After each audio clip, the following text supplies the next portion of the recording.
ఒక కార్పొరేటర్ మరణించారు. అంటే 56 కార్పొరేటర్లు. వాళ్ళు గెలిచింది కూటమి 2 కలిపి 11 సీట్లు, మిగతావన్నీ మావే.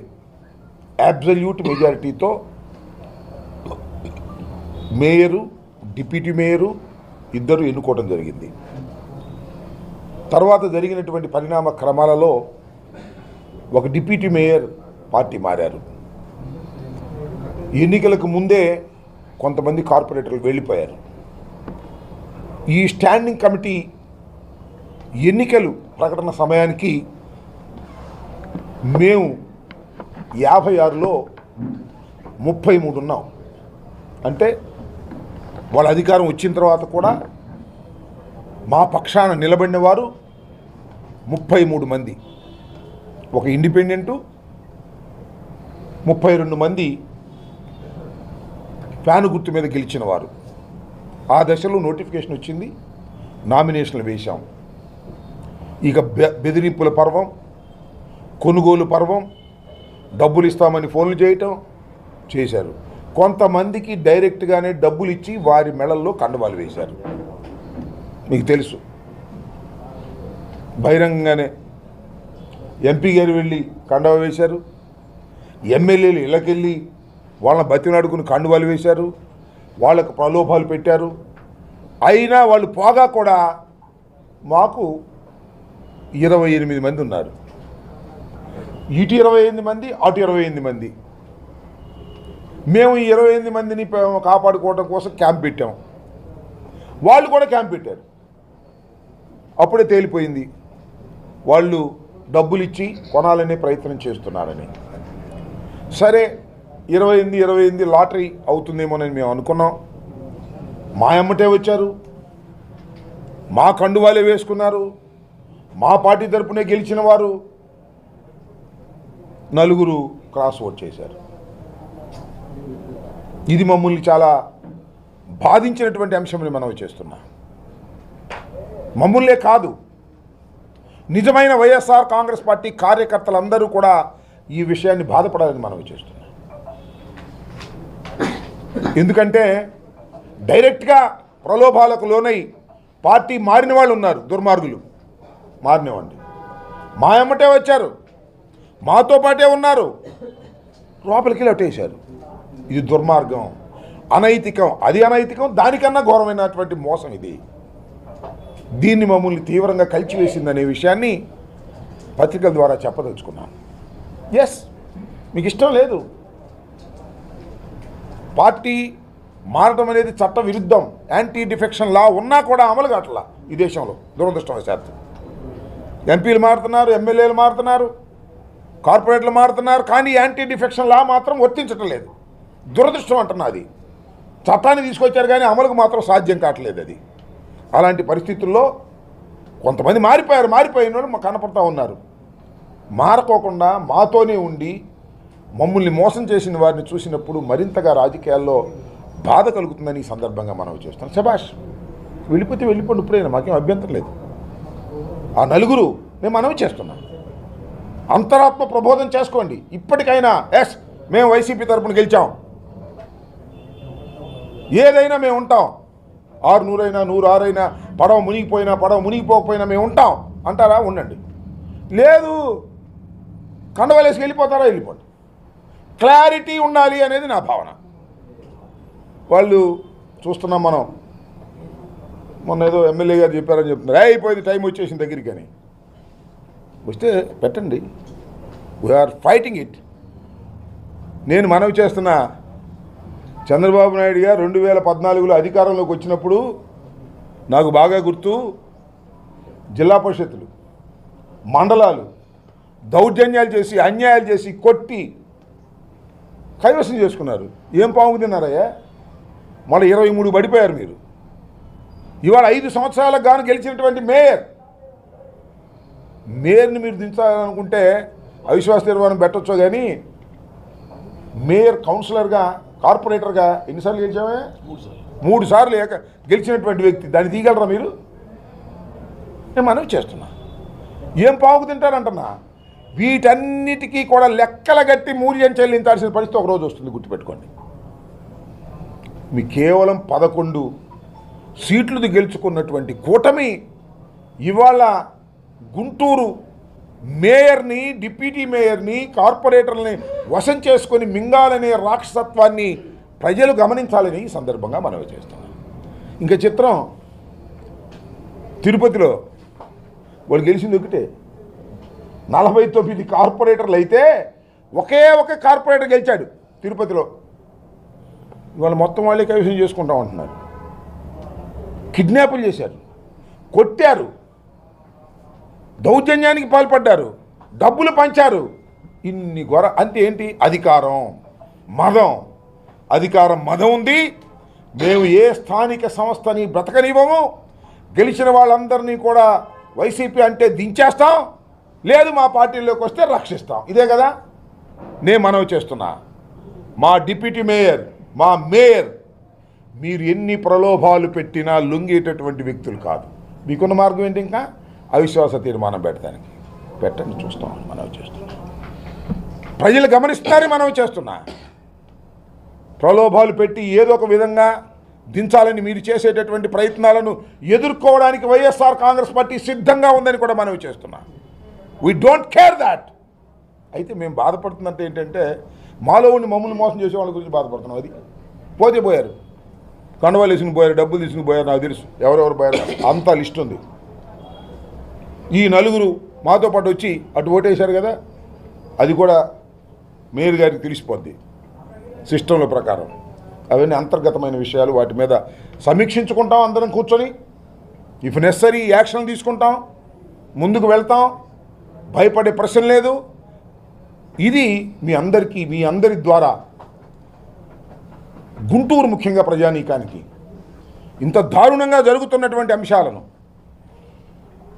పశువులు కొన్నట్టుగా కొంటున్నటువంటి అంశాలను ప్రజల హృదయాల్లోకి చేరాలని, ఇలా మోసాలు జరుగుతున్నాయనే విషయాన్ని చెప్పాలని చంద్రబాబు నాయుడు గారు శ్రీరంగ నీతులు చెబుతున్నాడు. ఎవడన్నా పార్టీ మారితే మాత్రం రాజీనామా చేసి రావాల్సిందే అంటాడు తాడేపల్లిలో. ఇక్కడేమో వీళ్ళు కొనేస్తారు, రాజీనామా లేదు, ఏమీ లేదు. చూశారుగా చంద్రబాబు నాయుడు పరిస్థితి ఎట్లా ఉంటుందో. బెల్ట్ షాప్ ఉంటే బెల్ట్ తెస్తా అంట, బెల్ట్ షాపు లేనిది అక్కడ. అన్ని దొంగ మాటలు, దొంగ వ్యవహారాలు, చీటింగ్ వ్యవహారాలు చేస్తున్నటువంటి ప్రభుత్వం ఇది, కూటమి ప్రభుత్వం ఇది. ఇన్ని అన్యాయాలు జరుగుతుంటే నాకు అర్థం కాల. తిరుపతిలో ఎవరండి? జనసేన కదా గెలిచింది.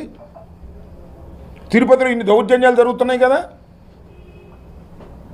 49లో 48 సీట్లు గెలుచుకున్నటువంటి వైఎస్ఆర్ కాంగ్రెస్ పార్టీనేమో పక్కకు పోయింది.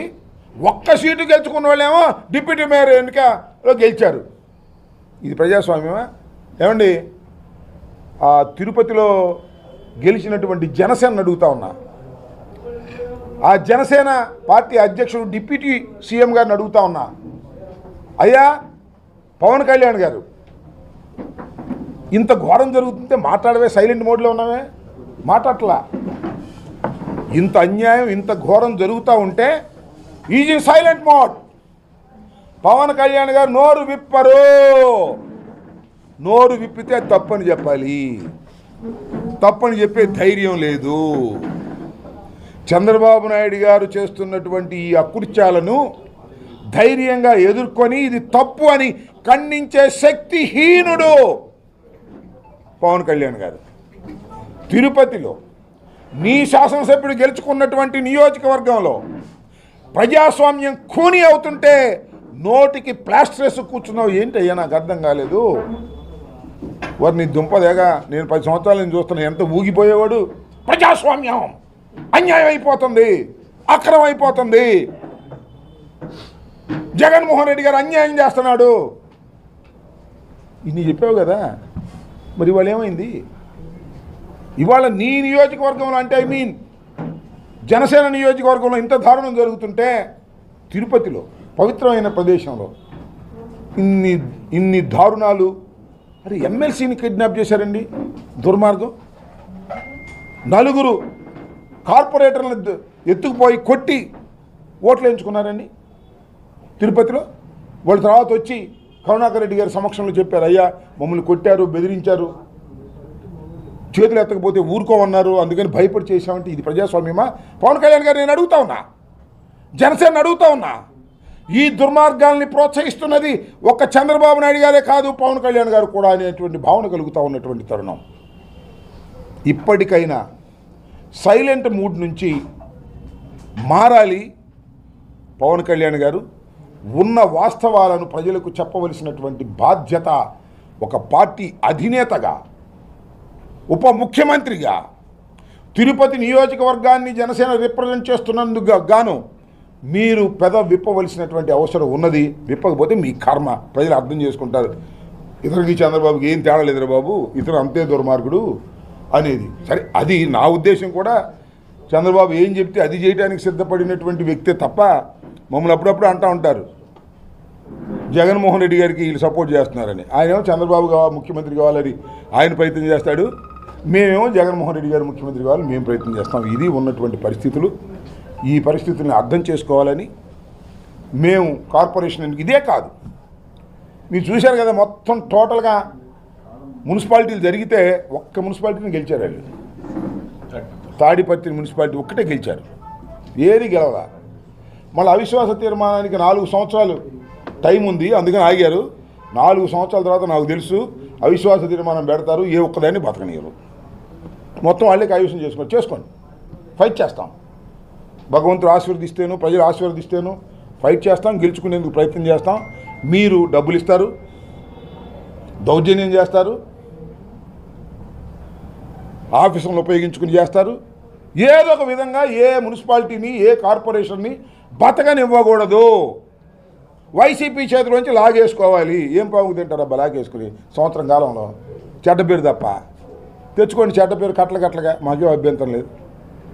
అది ఒక అంశం. ఇంకొక అంశాన్ని ఏంటంటే, బుడమేరు వరదల సందర్భంగా అనుకుంటున్నారేమో స్థాయి సంఘంలో మేము ఓడిపోయామనో, అవిశ్వాస తీర్మానం పెడితే మేము దానిలో పడిపోతామనో అనుకోమాకండి. 9,24,00,00,000 రూపాయలు బుడమేరు వరదల పేరిట ఖర్చు పెట్టామని చెప్పి లెక్కలు రాసి డబ్బులు కాజేశారు. ఎంత కాజేశారో తెలియదు. 9,24,00,00,000 కాజేశారా, లేక 24 లక్షలు మాత్రమే ఖర్చు పెట్టి 9 కోట్లు కాజేశారా, లేకపోతే దానిలో సగం కాజేశారా? ఇవన్నీ కూడా చట్టపరంగా ఫైట్ చేస్తాం, నిలదీస్తాం. జరిగిన అన్యాయాన్ని, కుంభకోణాన్ని బయటకు తీసుకొచ్చేంతవరకు కూడా ప్రజాస్వామ్య పద్ధతుల్లో పోరాడతాం. మా మీద ఎన్ని మీరు అవిశ్వాస తీర్మానాలు పెట్టినా, స్థాయి సంఘంలో కొన్నా సరే, ఆ 9,24,00,000 రూపాయలు చేసినటువంటి స్కామ్ని బయట పెట్టేంత వరకు వదిలిపెట్టమని కూడా ఈ సందర్భంగా నేను చెప్పదలుచుకున్నాను. కాబట్టి దేనికైనా వైఎస్ఆర్ కాంగ్రెస్ పార్టీ సిద్ధపడి ఉంది. ఇవాళ 5 సంవత్సరాలు అధికారం చేశాం, తర్వాత ఇవాళ 11 సీట్లకి పరిమితం అయిపోయాం. రాబోయే కాలంలో పార్టీని పటిష్టం చేసుకుంటే ఇవాళ ఏంటి, ఇక్కడ బాక్స్ చూడండి, ఇక్కడ 56 సీట్లలో 45 గెలిస్తే ఇవాళ 23కి పడిపోయాం. అంటే 23 జరిగింది, 24 జరిగింది, పోనీ 24 పడిపోయాం. ఇది నిలబడిద్దా, నిలబడదా? వాళ్ళ రేటు బట్టి, మా వాళ్ళ నైతిక బట్టి. ఒక్క విషయాన్ని మాత్రం నేను ఐఎమ్ అప్రిషియేటింగ్. ఇంత జరిగినా, ఇన్ని ప్రలోభాలు పెట్టినా, ఇన్ని చేసినా 24 మంది నిలబడ్డారు. వాళ్ళందరికీ పార్టీ రుణపడి ఉందని మనవి చేస్తున్నా, వాళ్ళందరినీ అప్రిషియేట్ చేస్తున్నామని మనవి చేస్తున్నా. ఇన్ని కుట్రలు కుతంత్రాలు జరిగిన 24 మంది కార్పొరేటర్లు మేము వైసీపీనే అని మొన్న నిలబడ్డారు. వాళ్ళందరినీ పేరున కూడా నేను అభినందిస్తున్నా. పార్టీ వారికి రుణపడి ఉంది. మీరు ఖచ్చితంగా పనిచేశారు. ఆ నలుగురు ఎవరో కూడా రాబోయే కాలం తెలుస్తుంది, ఆ ద్రోహులు ఎవరో కూడా, అది కూడా ప్రజల మధ్యన పెడతామని కూడా ఈ సందర్భంగా నేను చెప్పదలుచుకున్నాను. పార్టీ పరంగా తప్పనిసరిగా విచారణ జరిపి సమీక్ష చేసుకొని జగన్మోహన్ రెడ్డి గారితో మాట్లాడి, మా రీజనల్ కోఆర్డినేటర్తో కూడా మాట్లాడిన తర్వాత డెఫినెట్గా we're going to take an action on them. వైసీపీకి ఆట మాత్రమే తెలుసు, నాకు వేటాడడం కూడా తెలుసు. దానిలో భాగమే 6 మంది వెళ్ళిపోయారు అనుకోవాలా. పెమ్మసాని చంద్రశేఖర్ ఎవరు వేటాడటం తీసిన? ఎవరు? పెమ్మసాని చంద్రశేఖర్ వ్యాఖ్యలు చేసిన వ్యాఖ్యలు. ఏమన్నాడు? మీరు వైసీపీకి ఆట మాత్రమే తెలుసు, నాకు వేటాడడం తెలుసు. మాకు ఆట మాత్రమే తెలుసు, ఆయనకి వేటాడడం తెలిసి వేటాడమని వెళ్ళి అక్కడ అడవిలో ఎక్కడన్నా ఇక్కడ ఎందుకు ఆ అడవిలో వేటాడమనయ్యా, నాకేం అభ్యంతరం. మాకు ఆట ఆడటం కూడా ఏం తెలియదు. మాకేం తెలుసు ఆట ఆడటం? మాకు ఆట తెలియదు, వేట తెలియదు, ప్రజాసేవ తెలుసు. ఆయనకి ఆట తెలుసు, వేట తెలుసు. వేటాడమను, అడవిలోకి వెళ్ళి ఒక సింహాన్ని వేటాడమను, చివరికి ఒక నక్కనైనా వేటాడమను. మాకేం అభ్యంతరం లేదని వేటాడుకోమని మాకేం అభ్యంతరం లేదు. మాకు ఆట తెలియదు, వేట తెలియదు. పార్టీలో కష్టపడిన వాళ్ళకి ఆ రోజు ఎలక్షన్లో రెడీమేడ్ వాళ్ళకి ఇవ్వడం వల్ల వీళ్ళందరూ వెళ్ళిపోయారు అనేది ఒక అంశం. ఒక అభిప్రాయం ఉందా? పరిశీలిద్దాం దాని గురించి కూడా. దాంతోపాటు ఎవరైతే పార్టీ ఫిరాయించారో వారి మీద we're going to the legal action కూడా వెళ్తాము. ఎవరైతే మాకు చాలామంది కండువాలు వేసుకు వెళ్ళారో వాళ్ళ మీద తప్పనిసరిగా we're going to take an action on them. వైసీపీకి సంఖ్యాబలం ఇప్పుడు తక్కువగా ఉంది. ఇప్పుడు అవిశ్వాస తీర్మానం పెట్టిందా, వెయిట్ చేస్తారా, లేకపోతే మీ మేయరు డిప్యూటీ మేయరు రాజీనామా చేసి రమ్మను చేస్తాం. అయ్యే ఉండవు, చూస్తాం. అసలు వాళ్ళు అవిశ్వాస తీర్మానం పెట్టినా కూడా వాళ్ళ వల్ల కాదు. చట్టాల ప్రకారం చాలా ఉన్నాయి. అవన్నీ అయ్యే పని కాదు. 5 సంవత్సరాలు మేయర్గానే ఉంటాడు రాసుకోండి, 5 సంవత్సరాలు డిప్యూటీ మేయర్గానే ఉంటాడు రాసుకోండి. చట్టాలు అంత తేలిగ్గా కాదు. వాళ్ళు అవిశ్వాస తీర్మానం ఎట్ట పెడతారో చూస్తాం, పెడితే ఎదుర్కొంటాం, దాని వ్యవహారం తేలుస్తాం. అన్నిటికీ సిద్ధమే. అవునండి, చెప్పాము కాపాడుకోలేదని. కాపాడుకోలేమని చెబుతున్నాగా. అప్పుడు కాదు, అప్పుడు కూడా అట్టాగే చెప్పారు, ఇప్పుడు కూడా ఇట్లా చెప్పారు. ఇప్పుడు ఏం చెప్పాలి మేము? వాళ్ళు మమ్మల్ని వేటాడతారు, మేము పారిపోతామని చెప్పాలా? తప్పుకోమని చెప్పాం కదా, తప్పుకునే ప్రశ్న లేదు. అసలు నోటిఫికేషన్ రాని చూస్తాం. అవిశ్వాస తీర్మానం పెట్టే సంఖ్య వాళ్ళకి లేదా ఎన్ని వేరే విషయాలు అవన్నీ వీ విల్ డిస్కస్ లేటర్. వాళ్ళు పెట్టిన తర్వాత మళ్ళీ ప్రెస్ మీట్ ఉంటుంది. Don't worry. మీకు ఒకేసారి చెప్పేస్తే అన్ని రాసేసుకుంటారు, కుదరదు. నిదానంగా చెప్తాం. వాళ్ళు అవిశ్వాస తీర్మానం పెట్టినప్పుడు మాట్లాడతాం. చాలా విషయాలు ఉన్నాయి. మేము దేనికైనా సిద్ధం ఉన్నాం కదా, ఇంకేంటి? We're ready for anything. నిన్న జగన్ గారిని మనోహర్ నాయుడు గారు ఆల్రెడీ ఇంతకుముందు కూడా డిప్యూటీ మేయర్ గారు కలిసారు. వాళ్ళకి ఏదైనా ప్రమోషన్ వచ్చింది, ఇక్కడి నుంచి తప్పుకుంటారేమో అనుకుంటున్నారు. ఏమున్నాయో ప్రమోషన్ చేయడానికి? మాకు ఉద్యోగాలు లేకపోతే ప్రమోషన్ చేయడానికి ఏముంది? ఏమైనా ఎంపీకి ఇస్తారా? ఏముంది మా దగ్గర ఉద్యోగాలు లేకపోతే ఇంక ప్రమోషన్ ఏంటి? ఉండ ఉద్యోగాలు పోతుంటే ఎన్ని ప్రమోషన్? ఏ ప్రమోషన్ అయ్యా? మేము అధికారులు లేని వాళ్ళు ఇంకా ప్రమోషన్లు ఏముంటాయి? వాళ్ళు ఇచ్చుకుంటారు ప్రమోషన్లు. వాళ్ళు అందరూ పిలుస్తున్నారు, రండి మా పార్టీలోకి ప్రమోషన్ ఇస్తాం, రండి మా పార్టీలోకి ప్రమోషన్ ఇస్తామని. 24 మంది నిలబడ్డారు. మీ ప్రమోషన్ వద్దు, మీ డబ్బు వద్దు, మీ గాడిది గుడ్డు వద్దు, పాపా అని నిలబడ్డారు 24 మంది. శభాష్, వాళ్ళకి సాల్యూట్. తలుపులు తెరుచుకోవడం లేకపోవడం వల్ల అక్కడ అందుకని వెళ్ళలేదు అనుకుంటా. అంటే తీయలేదేమో ఆయన. ఎవరు ఇందాక వేటాడుతా అన్నాడు, ఆయన తలుపుకి నుంచున్నాడేమో. ఆ వేటాడుతా అన్నాడు ఎవరైనా? ఎవరు? నువ్వు చెప్పావు ఎవరు వేటాడతాను? నాకేం తెలుసు ఆయన ఎవరు? ఎవరు ఎవరు గుర్తురావట్లేదు. గుర్తురావట్లేదు ఎవరైనా. పెమ్మసానికి నేను ఎప్పుడు ఫోన్ చేయలేదు. ఆయన ఏమయ్యా, పెమ్మసానికి గారికి నేను ఎప్పుడు ఫోన్ చేయలేదు. ఆయన అమెరికాలో ఉండే వ్యక్తి, గౌరవప్రదమైన వ్యక్తి, కోట్ల రూపాయలు కష్టపడి సంపాదించిన వ్యక్తి. ఆయన నాకు తెలిసి రెసిడెన్సీ చదువుకుంటారు. ఇక్కడి నుంచి వెళ్ళి రెసిడెన్సీ చదువుకుంటారే. మా అమ్మాయి కూడా రెసిడెన్సీ చదువుకుంది. వాళ్ళకు యూ వర్డ్ అని ఒక పేపర్, పెద్ద డిమాండ్ పేపర్ అది. మా అమ్మాయి నేను అడిగాను, అమ్మాయి ఈ ఫోటో తెలుసు. ఈయన అన్నాడు, ఈయన చాలా గొప్పోడు, ఈయన మెడికల్లో బ్రహ్మాండమైన ఫీల్డ్, ఈయన బోని కోట్లు సంపాదించాడు, చాలా గొప్పడు. ఈయన రాజకీయాల్లోకి వచ్చాడా అన్నావు. రాజకీయాల్లోకి వచ్చాడు, ఇప్పుడు ఏటాటం మొదలెట్టాడు. అది నాకు బాధ వేసింది.